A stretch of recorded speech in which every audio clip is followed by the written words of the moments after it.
अस्सलाम वालेकुम dear students, आज हम डिस्कस करेंगे मुअर्रफ बिल इजाफा और नकरे मखसूसा।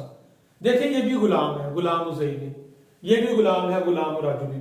लेकिन इस गुलाम और इस गुलाम में फर्क है।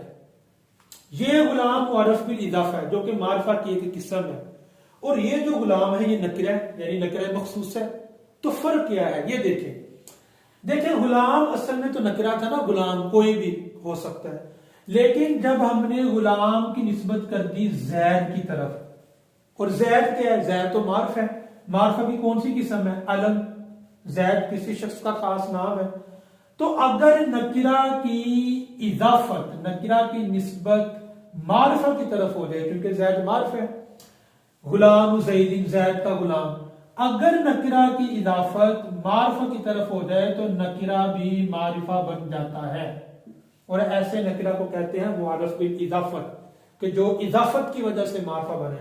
आपको पता है ये मुरक्कब इजाफी है, जैद का गुलाम, ठीक है, गुलाम मुदाफ है, जैद मुदाफ इलैहि है। तो वैसे अगर हम यहाँ पे हैंड रख लें तो गुलाम तो नकिरा है, लेकिन जब गुलाम की इजाफत मारिफा की तरफ हुई तो गुलाम भी क्या हो गया? मारिफा हो गया।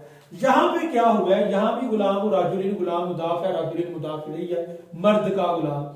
यहां पे गुलाम की इजाफत मारिफा की तरफ नहीं बल्कि नकिरा की तरफ ही हुई है। तो अगर नकिरा की इजाफत नकिरा की तरफ ही हो जाए तो फिर ये जो पहला नकिरा होता है उसको हम नकिराए मखसूसा कह देते हैं।